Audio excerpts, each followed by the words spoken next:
बिस्मिल्लाहिर्रहमानिर्रहीम, अस्सलाम वालेकुम। उम्मीद करती हूँ आप सब खैरियत से होंगे। आज मैं आप लोगों के लिए बहुत डिफरेंट से यूनिक से रेसिपी लेके आई हूँ। बहुत ज़्यादा खर्च में हम लोगों को ज़्यादा पैसे मतलब वेस्ट नहीं करना पड़ेगा इंशाल्लाह ताला। तमाम वेजीज़ आप जो है अपने according to taste, according to required ही रखिएगा। आप लोगों को जो वेजीज़ पसंद हो, जो भी सब्ज़ियाँ आपको पसंद है, आप वही इसके अंदर डालें। अदरवाइज़ आप कोई सी भी सब्ज़ी इसके अंदर स्किप कर सकते हैं। और आप लोगों ने क्या करना है, आज मैं जो है आप लोगों को बिल्कुल चिकन के बग़ैर जो है पफ पैटीज़ बनाना सिखा रही हूँ। और इंशाल्लाह आप लोगों को, जब आप लोग इसे ट्राई करेंगे, फैमिली मेम्बर्स को भी ज़रूर पसंद आए। तो तमाम सब्ज़ियों को मैंने जो है सिर्फ काली मिर्च, कुटी हुई मिर्च, नमक और थोड़ा सा चिकन पाउडर डालकर जो है 5 मिनट्स के लिए इसको जो है सौते किया था। हाँ, मैंने इसके अंदर जो है ग्रीन अनियन भी इस्तेमाल करी है। अगर आप लोगों को अच्छी ना लगती हो तो आप लोग इसमें डाल सकते हैं। आलू को मैंने ऑलरेडी पहले बॉयल करके इसको ठंडा कर लिया था और उसके बाद मैंने तमाम जो है सब्ज़ियों को भी ठंडा करने के बाद इसके अंदर ऐड किया। और आलू को हमेशा मुझे मतलब कि मुझे इसके अंदर मोटे मोटे से ही अच्छे लगते हैं। अदरवाइज़ अगर आपको बिल्कुल बारीक पसंद है तो आप ग्रेटर की मदद से इसको ग्रेट कर सकते हैं। हमारी स्टफिंग बिल्कुल रेडी थी। अब मैंने क्या किया था, ब्रेड मैंने लिया था और ब्रेड के मैंने चारों कॉर्नर्स जो है निकाल दिए थे। और कॉर्नर को आपको बिल्कुल वेस्ट नहीं करना है, आप उसको ब्रेड क्रम्स में जो है इसे इस्तेमाल कर सकते हैं। आगे मेरा देखेंगे जो मैं इसके अंदर ब्रेड क्रम लगाऊंगी वो मेरा अपना होममेड है। इन्हीं की डबल रोटियों से जो कॉर्नर्स बच जाते हैं। आप लोगों ने एक बाउल में जो है पानी लेना है और डबल रोटी को बिल्कुल हल्का सा ही डिप करना है। और आपने इसको निकाल के अच्छी तरीके से पहले हाथ की मदद से अच्छी तरीके से आपको बिल्कुल प्रेस करना है। और उसके बाद आपने जो है कबाब की तरह टिक्की बनानी है इसकी, जैसे हम लोग कबाब की तरह टिक्की सी बनाते हैं। और इसको आपने बिल्कुल फिर डालने के बाद अच्छी तरीके से एक दफ़ा फिर प्रेस करना है ताकि इसका पानी जो है एक्स्ट्रा सारा जो है डिस्चार्ज हो जाए। और इसके बाद आप इसको अच्छी तरीके से पेड़े की तरह, जैसे हम आटे का पेड़ा बनाते हैं, पहले आपने इसको अच्छी तरीके से ऐसे रोल करना है। और उसके बाद अपनी तरीके से जो भी आपको शेप देनी है, चकोर या गोल, आप इसको ईज़िली दे सकते हैं। अब मैंने तमाम जो है पफ तैयार कर लिए थे। और उसके बाद मैं आपको बता रही थी जैसे कि मेरा ब्रेड क्रम होममेड था। और अब मैं जो है इसकी कोटिंग रेडी करने लगी थी। मैंने कोटिंग के लिए 1 कप मैदा लिया था, 1 कप ही मैंने इसके अंदर पानी डाला और 1 मैंने इसके अंदर ऐड करा अंडा। अंडे को जो है कम इस्तेमाल होता है इस तरीके से, और इसकी कोटिंग बहुत अच्छी होती है और ये बहुत ज़्यादा क्रिस्पी भी बनते हैं।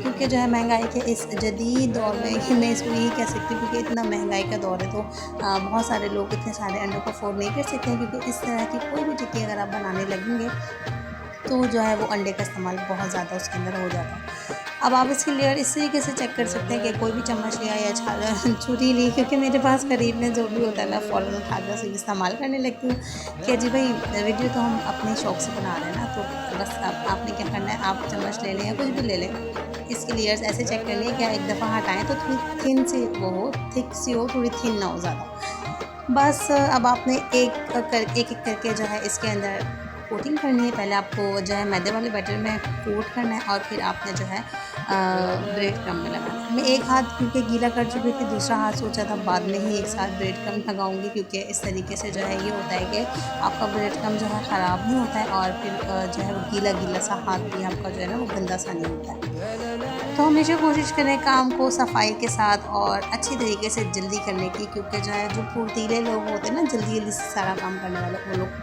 उन लोगों को लोग भी बहुत पसंद करते हैं। तो सुस्त गाड़ी वालों को लोग बिल्कुल पसंद नहीं करते, क्योंकि इससे ये होता है जो लोग बेचारे फुर्तीले होते हैं ना, तो उनको ये होता है कि इसको काम बोलने से अच्छा है जी हम खुद ही कर लें। तो बेहतर है अपने हाथ को जल्दी जल्दी चलाएँ, जैसे मैंने अपनी वीडियो को फॉरवर्ड किया हुआ है। तो मैं वीडियो को इसीलिए फॉरवर्ड कर देती हूँ क्योंकि लंबा टाइम ना लगे, आप लोगों को देखने में परेशानी ना हो।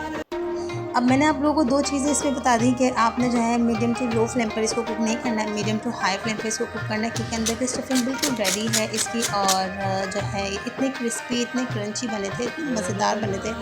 रोज़े के इस टाइम पे मैं आप लोगों के साथ जब वीडियो शेयर कर रही होती तो मैं इसको आप लोगों को खा कर बता नहीं सकती। और आप लोगों ने इसको किसी भी चीज़ के साथ जो आपको अच्छी लगती हो, चटनी होममेड हो या फिर बाहर की हो, जो भी हो, आपको केचप है, मायोनीज़ है, आप इसके साथ इसको अच्छी तरीके से खा सकते हैं और बहुत ही मज़ेदार थी। एक बार और मैं आपको बता दूँ, जो एक प्लेट मैंने साइड पे रख दी थी, मैंने 5 के इसके अंदर फ्राई करे और मैंने बाकी जो है, अगर आप इसको इस स्टेज पे आके जो है ना फ्रीज़ भी कर सकते हैं। आप जैसे इसको कोटिंग करने ब्रेड क्रम्ब और बैटर में, तो आप इसको जो है लाइन से लगाकर और इसको ऊपर वाले खाने में फ्रीज़ कर दें और ये तकरीबन 15 to 20 डेज़ के लिए अच्छी तरीके से सेव होगा। तो वीडियो पसंद आए करे तो वीडियो को लाइक, शेयर एंड सब्सक्राइब करना मत भूला करें। बहुत मुश्किल और बहुत मेहनत से मैं आप लोगों के लिए वीडियो रिकॉर्ड करती हूँ और यकीनन जब आप लोग इसको सराहेंगे तो मुझे अच्छा लगेगा। तो मिलते हैं नेक्स्ट वीडियो में, जब तक के लिए फ़ी अमान अल्लाह।